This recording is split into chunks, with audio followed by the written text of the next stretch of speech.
గీత చదువుట అటువంటి కార్యంలో నిమగ్నమై ఉంటుంది.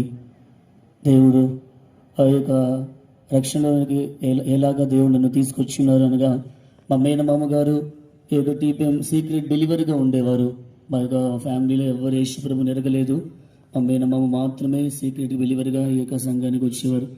ఇటువంటి ఎండాకాలంలోనే సమ్మర్ హాలిడేస్లో నేను మా మామగారి ఇంటికి వెళ్ళి వారొక పిల్లల ద్వారా ఈ యొక్క టీపీఎం రావడానికి దేవుడు నాకు సహాయం చేస్తున్నారు. మా మామగారు ఏ విధంగా రక్షించబడి ఉన్నారని ఒక చిన్న మాట నేను చెప్పాలనుకుంటున్నాను. ట్రైన్లో ప్రయాణం చేస్తున్నప్పుడు ఒక టీపీఎం బిలీవర్ మా మామగారితో మాట్లాడి యేసు ప్రభు గురించి తెలియజేసినప్పుడు మా మామగారి యొక్క మనోనేత్రములను దేవుడు వెలిగింపజేసి ఉన్నారు. ఆ విధంగానే మా మామగారు ఈ క్రైస్తవ మార్గంలో రావడానికి దేవుడు సహాయం చేస్తున్నారు. క్రీస్తును సొంత రక్షకుడిగా అంగీకరించి మా కుటుంబంలో ఎవరికి తెలియకుండా, లేదా తన భార్యకి, మా అత్తగారికి కూడా తెలియకుండా సీక్రెట్గా టీపీఎం చర్చికి వచ్చేవారు. సమ్మర్ హాలిడేస్లో నేను వాళ్ళ ఇంటికి వెళ్ళి వాళ్ళ యొక్క పిల్లలతో పాటు నేను కూడా చర్చికి రావడానికి ఒకే వారం చర్చికి వెళ్ళి ఉన్నాను. రెండో వారం ఆ సమ్మర్ హాలిడేస్ ఒక నెల వాళ్ళ ఇంట్లో ఉండాల్సి వచ్చినందువలన రెండో వారం కూడా ఆ యొక్క టీపీఎం సంఘానికి వెళ్ళి ఉన్నాను. సమ్మర్ హాలిడేస్ బెంగళూరు సెంటర్లో సమ్మర్ యూత్ మీటింగ్ అని ఒక యూత్ మీటింగ్ పెట్టి ఉన్నారు. ఇప్పుడు పాస్టర్ జోయల్ పాస్టర్ గారు వచ్చి నడిపించినారు. ఆ యూత్ మీటింగ్ నేను వెళ్ళి ఉన్నాను. ఆ youth meeting pastor Manoharan pastor గారని ప్రసంగించడానికి వచ్చి ఉన్నారు. పాస్టర్ మనోహరన్ పాస్టర్ గారు నీటి మూలంగా ఆత్మ మూలంగా జన్మించకపోతే పరలోక రాజ్యం పోదని చెప్పి బోధించినారు. నేనైతే చిన్ననాటి నుండి విని ఉన్నాను, పుణ్యకార్యములు చేస్తేనే పరలోక రాజ్యం పరమకు వెళ్ళి చేరుతామని మాకు బోధించినారు. ఈ బోధ ఏంటి? వ్యతిరేకంగా ఉంది. నీటి బాప్తిసం తీసుకుంటేనే, నీళ్ళలో మునిగితేనే పరలోక రాజ్యం వెళ్తారని చెబుతున్నారని నేను ఆ యొక్క యూత్ మీటింగ్లోనే బాగా ధ్యానించి ఉన్నాను. శనివారం ఆ యొక్క యూత్ మీటింగ్లోనే బాప్తిసం తీసుకుని ఉన్నాను. శనివారం రాత్రి అదే యూత్ మీటింగ్లో పరిశుద్ధాత్మ అభిషేకం చేసి దేవుడు నన్ను అభిషేకించున్నారు. యూత్ మీటింగ్ ముగించుకొని తిరిగి నేను ఇంటికి వెళ్ళి ఉన్నాను. ఇంటికి వెళ్ళి సమ్మర్ హాలిడేస్ ముగించుకొని మరలా మా సొంత గృహానికి వెళ్ళినప్పుడు నా జీవితం మారిపోయిట మా నాన్నగారు చూచి చిన్ననాటి నుండి పూజ మడి ఇవన్నీ చేయించిన వీడు వ్యత్యాసంగా ఉన్నాడని చెప్పి మా నాన్నగారు గ్రహించి ఉన్నారు. ఆ విధంగానే ఇదేంటి మార్పు అని చెప్పి తెలిసినప్పుడు నా ద్వారా మా మామగారు కూడా చర్చికి వస్తున్నాడని తెలిసిపోయిన వల్ల నేను ఎప్పుడైతే బాప్టిజం పొందుకొని తిరిగి ఇంటికి వచ్చి ఉన్నానో ఆ దినము నుండి నా జీవితంలో పలు విధమైనటువంటి శోధన మా తండ్రి గారి ద్వారా నాకు అనుమతింపబడి ఉన్నది. అంత మాత్రమే కాదు, అటువంటి నేను బాప్టిజం తీసుకున్నప్పుడు నాకు 14 సంవత్సరములు ఉండే. ఇంకప్పుడు నేను 10వ తరగతి కూడా చదవలేదు. 10th క్లాస్లోనే ఎంటర్ అయిన తర్వాత పలు విధమైనటువంటి శోధన, చర్చికి వెళ్ళకూడదని మా నాన్నగారు నాకు విరోధంగా పలు కార్యములను నాకు చేసి ఉండేవారు. ఒకసారి పాస్టర్ మోహన్ దాస్ గారు మా ఫేతంకి బైబిల్ స్టడీ నడపడానికి స్పెషల్ బైబిల్ స్టడీ కొరకు వచ్చి ఉన్నారు. ఆ బైబిల్ స్టడీ ముగించుకొని తిరిగి నేను ఇంటికి వెళ్ళినప్పుడు సమయం 9:30 అయి ఉన్నది. మా కుటుంబంలో అందరూ 8 గంటలకి తిని ఉదయం 5 గంటలకు అందరూ పూజలు చేసేవారుగా ఉండేవారు. ఉదయమే లేచి మడి తులసి పూజ లాంటివన్నీ కార్యములు ఉండేవి. కానీ నేను ఆ రోజు లేట్గా వచ్చినందుకు వాళ్ళు తినేసి నా కొరకు వెయిట్ చేసి ఉన్నారు. తర్వాత మా నాన్నగారు ఒక పాత్రలో అన్నం, సాంబార్, రసం అంతా కలిపి నా తల మీద వేసి ఉన్నారు. ఇదే నువ్వు తినాలి, నువ్వు ఎన్నుకున్నటువంటి దేవుడు ఇదే అని కింద పడిన భోజనం తినాలని ఆ రోజు బయటికి వేస్తున్నారు.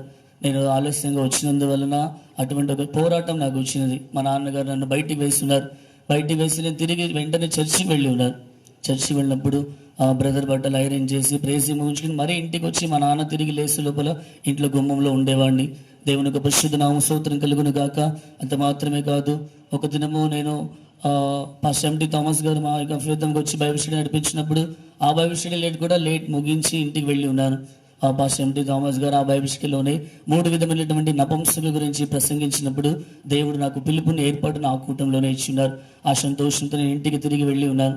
రాత్రి మా నాన్నగారు ఏం మాట్లాడలేదు. ఉదయం తిరిగి లేచిన తర్వాత మా అమ్మ వేడి బజ్జీలు వేసి పెట్టినటువంటి నూనె తీసుకొని నా ముఖం మీద వేసినాడు. అయినను మా ముఖం అందవికారంగా కాకుండా, దేవుడు ఎటువంటి అపాయం కాకుండా దేవుడు శత్రుక మేషిక అభ్యర్థికులను కాపాడిన అదే గొప్ప దేవుడు నాతో కూడా ఉన్నాడు కనుక దేవుడు నన్ను ఆ అగ్ని శోధన నుండి అప్పించి కాపాడి ఉన్నారు.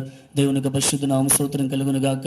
ఈ క్రైస్తవ మార్గంలో ఉండుటకు, క్రీస్తుని సొంత రక్షకుడు అంగీకరించి క్రీస్తు కొరకు జీవించటం మా నాన్నగారికి ఎంత మాత్రం ఇష్టం ఉండేది కాదు.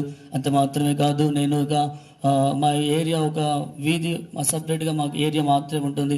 ఆ ఏరియాలో నన్ను పరిగెత్తించి బ్లేడ్ తీసుకొని కోసి ఉన్నారు. దొంగ దొంగ అని ఏరియా అంతా పిలిచినప్పుడు ఏరియాలో ఉండే వాళ్ళందరూ వచ్చి ఉన్నారు. ఏంటి దొంగ దొంగ అంటున్నారు చెప్పినప్పుడు, వీడు తప్పు పుట్టి ఉన్నారు, క్రైస్తవుని ఎన్నుకొని ఉన్నాడు అని చెప్పి విరోధంగా నా గురించి వారందరికీ ఏరియాలో ప్రకటించినప్పుడు, ఆ దినం నుండి నా ఏరియాలో నా సొంత బంధువులు కూడా నాతో మాట్లాడకుండా అయిపోయి ఉన్నారు. ఆ విధంగానే 10 సంవత్సరములు ఈ టీపీఎం లైఫ్ చేయడానికి దేవుడు నాకు సహాయం చేసి ఉన్నారు. 10వ సంవత్సరంలో ఈ ఘనమైన సేవకు రావాలని నేను దేవుని దగ్గర అడిగి ఉన్నాను. దేవుని పిలుపు కొరకు ఎదురు చూసి నా లోకంలో ఉండేటువంటి జాకో ప్రసాద్ అని ఒక బ్రదర్ ఉండేవారు. ఆ బ్రదర్ పిలుపు కొరకు నువ్వు కనిపెట్టుము, దేవుడు మాట్లాడితేనే ఈ సేవకు రావాలని చెప్పినారు. 1.5 year దేవుని పిలుపు కొరకు కనిపెట్టుటకు దేవుడు నాకు సహాయం చేస్తున్నారు. దేవుడు నాతో మాట్లాడలేదు. ఏ ప్రభువా, నేను ఈ ఘనమైన సేవకు రావాలని వాంఛ ఉంది, కానీ మీరు నాతో మాట్లాడలేదని చెప్పి ఉన్నారు. దేవుడు నాతో మాట్లాడక ముందే నేను ఇంట్లో చెప్పి ఉన్నాను, నేను సేవకు వెళ్ళిపోతాను అని చెప్పినప్పుడు ఇంట్లో వాళ్ళు చెప్పినారు, నువ్వు ఈ సేవకు వెళ్ళకూడదు, నువ్వు చర్చికి వెళ్ళేదే తప్పు అని చెప్పి ఉన్నారు. నాకు విరోధంగా మా నాన్నమ్మ గారు చేతబడి చేస్తున్నారు. నా కన్ను రెప్పలు కూడా నేను ముట్టుకోలేనంత, నేను నా గోరుని ముట్టుకున్నా కూడా నాకు అది వేదనగాను బాధగా ఉండేది. ఆ విధంగానే 10 రోజులు నేను చేత పీడింపబడి ఉన్నాను. నా సొంత తల్లి, నా సొంత నాన్నమ్మ గారే నాకు విరోధంగా చేతబడి చేసి ఉన్నారు. నా శరీరంలో ఎక్కడ ముట్టినా, ఏ జాయింట్ ముట్టినా కూడా పెయిన్గా ఉండేది. నేను ఒకరోజు సొమ్మసిల్లి మరణ పడక అంతా వెళ్ళిపోయి ఉన్నాను. అప్పుడు మా తల్లిగారు, మా నాన్నమ్మ గారు కూర్చుని మాట్లాడట నేను మెల్లగా విని ఉన్నాను. వీరు చేతబడి చేస్తున్నాం, వీడు చనిపోతాడేమో అని మా తల్లి మా నాన్నమ్మ గారిని చెప్పినప్పుడు, చనిపోయినా పర్లేదు కానీ చర్చికి వెళ్ళకూడదు, సేవకు వెళ్ళకూడదు అని చెప్పి విరోధంగా వాళ్ళు నాతో విరోధంగా మాట్లాడటం నేను విని ఉన్నాను. తర్వాత మా అమ్మ వంటగదిలో ఉన్నప్పుడు నేను తిరిగి వెళ్ళి ఎందుకు ఈ విధంగా చేస్తున్నారని నేను అడిగినప్పుడు, మా అమ్మ కరిగిపోయి, నేను కాదు మీ నాన్నమ్మ గారు ఇలాగ చేస్తున్నారు, నువ్వు పెట్టుకున్న దిండులోనే ఒక బొమ్మను చేయించి ఉంచి ఉన్నారు, అది తీసి పాడేయమని చెప్పి ఉన్నారు. నేను బ్రదర్కి ఫోన్ చేసి, బ్రదర్ ఈ విధంగా చేస్తున్నారని చెప్పినప్పుడు, బ్రదర్ గారు అది తీసి వేస్తున్నాములో కాల్చేయమని చెప్పినారు. ఆ దినము 3 దినములో నాకు సంపూర్ణమైనటువంటి స్వస్థత దేవుడు ఇచ్చిన్నారు. అదే నాకు ఎవరైతే చేతబడి చేస్తున్నారో వారికి విరోధంగా అది క్రియ చేస్తున్నది. మా నాన్నమ్మ కూడా మరణ పడక అంతా అయిపోయి ఉన్నారు. తిరిగి నేను చర్చికి మా నాన్నమ్మ గారిని తీసుకుని వెళ్ళిన తర్వాత బ్రదర్ చేయి ఉంచి ప్రార్థన చేసినప్పుడు మా నాన్నమ్మ గారికి నాకు విడుదల దేవుడు అనుగ్రహించున్నారు. అప్పుడు వారు తెలుసుకున్నారు, యేసు ప్రభువే నిజమైన దేవుడు అని చెప్పి మా నాన్నమ్మ గారు తెలుసుకున్నారు. నువ్వు ఎన్నుకున్న దేవుడు, నువ్వు పిలిచిన దేవుడు నమ్మకస్తుడైన గొప్పవాడు అని చెప్పి వారి నోటితో ఒప్పుకోలు చేస్తున్నారు. కానీ దేవుని సేవ చేయాలని, వారికి సేవకు పంపించాలని ఇష్టం ఉండేది కాదు. నేను ఈ పిలుపు ఏర్పాటు చేసుకున్న తర్వాత పశంటి థామస్ గారు బైబిల్ స్టడీ మళ్ళీ 3 విధమైనటువంటి నపుంసకుల గురించి ప్రసంగించినప్పుడు మరలా మా ఫేతంకి వచ్చి అదే ప్రసంగం ద్వారా నా పిలుపుని ఏర్పాటు నిక్షేపం చేసుకోవడానికి దేవుడు నాకు సహాయం చేస్తున్నారు. నేను ఈ ఘనమైన సేవకు రావడానికి మా కుటుంబంలో ఇష్టం లేదు. అయితే నేను జనవరిలో సెంటర్ ఫేతంకి వెళ్ళిపోవాలని బ్రదర్ చెప్పినప్పుడు ఇంట్లో ఎవరికి చెప్పకుండా పని నిమిత్తం బెంగళూరుకి వెళ్తున్నానని చెప్పి బెంగళూరులో సెంటర్ ఫేతంలో ఉండి నేను సేవింగ్ చేసుకున్నటువంటి డబ్బును శాలరీ రూపంగా ఇంటికి పంపించేవాడిని. దేవునికి పరిశుద్ధ నామమునకు స్తోత్రం కలుగును గాక. అంత మాత్రమే కాదు, నేను సేవకు వెళ్ళి సెలెక్ట్ అయిపోయి తిరిగి ఇంటికి వచ్చిన తర్వాత నాకు ఇంకా అధికంగా విరోధంగా క్రియ చేస్తున్నారు. నా సొంత తమ్ముడు, సొంత తండ్రి నన్ను వెళ్ళకూడదు అని చెప్పినారు. వెళ్ళకూడదు. 10 సంవత్సరం నాతో సరిగా మాట్లాడినటువంటి నా తండ్రి గారు నేను సేవకు సెలెక్ట్ అయ్యి తిరిగి ఇంటికి వచ్చిన తర్వాత నాతో సెంటిమెంట్గా మాట్లాడి ఉన్నారు. నువ్వు నన్ను విడిచిపెట్టి పోతావా అని చెప్పి నాతో మాట్లాడినప్పుడు నేను కరిగిపోయి, అయ్యో నా తండ్రి ఇలాగ అంటున్నాడని, ఈ సేవ నాకు వద్దు అని నేను మారిపోయి తిరిగి మళ్ళా, నాన్నగారు నేను ఇదొకసారి చర్చికి వెళ్తాను, అభిషేకింపబడి ఉన్నాను, చర్చికి వెళ్తాను, లేదంటే వాళ్ళని తీసుకొని వెళ్తారు, నేను చర్చికి వెళ్ళి వచ్చిన తర్వాత నన్ను ఎక్కడైనా మీరు దాచివేయండి అని చెప్పి నేనే వారికి సలహా ఇచ్చి ఉన్నాను. దేవునికి పరిశుద్ధ నామమునకు స్తోత్రం కలుగునుగా. తిరిగి నేను చర్చికి వెళ్ళినప్పుడు చర్చిలో ఆరాధన జరుగుతుంది. జీవగల దేవుడు ప్రవచన వాక్కు ద్వారా నువ్వు నన్ను విడిచిపెట్టి వెళ్తావా అని ప్రవచన వాక్కు ద్వారా మాట్లాడి ఉన్నారు.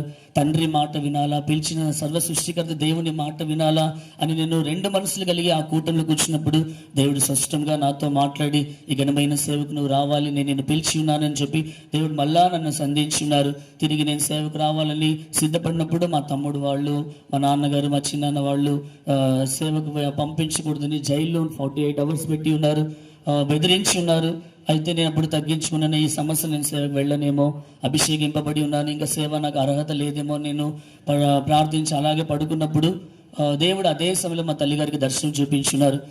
ఈ సంవత్సరం వాడిని నేను తీసుకున్నట్టయితే మీరు ఏం చేస్తారని చెప్పి మా తల్లిగారు దేవుడు మాట్లాడి ఉన్నారు. ఉదయం తిరిగి వాళ్ళు జైలు నుంచి నన్ను తీసుకొని వచ్చి దేవుని యొక్క ఇంటికి వదిలేసి వెళ్ళిపోయినారు. ఈ దినం వరకు వారికి నాకు మాటలేదు. దేవుని యొక్క పరిశుద్ధ నామం స్తోత్రం కలుగును గాక. దేవుని యొక్క ఇంటికి వచ్చి ఆ దినం ట్రైనింగ్ సెంటర్కి వెళ్ళి ఉన్నాను. ట్రైనింగ్ సెంటర్కి వెళ్ళటకు ముందు దేవుడు నాకు ఒక దర్శనం చూపించున్నారు. ఒక పెద్ద ప్యాలెస్ చూపించున్నారు. అది మైసూర్ ప్యాలెస్ కంటే గొప్ప అందంగా ఉండేది, మహిమకరంగా ఉండేది. ఏంటి ప్రభా, ఈ ప్యాలెస్ చూపించి ఒక చాలా తాళపు చెవులన్నీ నా చేతికి ఇచ్చినారు. ఈ దర్శనం ఏంటని నాకు ఆ భావం నాకు అప్పుడు అర్థం కాలేదు. ట్రైనింగ్ సెంటర్కి వెళ్ళిన తర్వాత పరిశుద్ధులు 20 రోజులు మాత్రమే పరిశుద్ధులు జనరల్ డ్యూటీ చేసి 2 సంవత్సరాలు 4 నెలలు పరిశుద్ధులను గమనించుకొని స్టీఫెన్ పాస్టర్ గారిని గమనించుకొని సికింద్రాబాద్ ట్రాన్స్ఫర్ అయ్యి వచ్చినాను. సికింద్రాబాద్ ట్రాన్స్ఫర్ అయ్యి వచ్చి 8 సంవత్సరాలు ఆ ప్రాంతంలో సేవ చేసి ఉన్నాను. పరిశుద్ధుల నడిపింపు ప్రకారంగా ఈ యొక్క ప్రాంతంలోనికి వచ్చి ఉన్నాను. దేవుడు పరిశుద్ధ హృదయానుసారంగా, ఇక్కడ ఉండే జనుల హృదయానుసారంగా, నా తోటి సేవకుల హృదయానుసారంగా సేవ చేయుటకును మీరందరూ నా నిమిత్తం ప్రార్థన చేయండి. అంత మాత్రమే కాదు, నా సాక్ష్యం వినటువంటి అనేక యవనస్తులు ఇక్కడ ఉండి ఉండవచ్చు. ఇక ఘనమైన ఈ భూమి ఆకాశం సృష్టించిన దేవుని సేవ చేయుట కంటే ఉత్తమమైనది ఈ లోకంలో ఏదీ లేదు.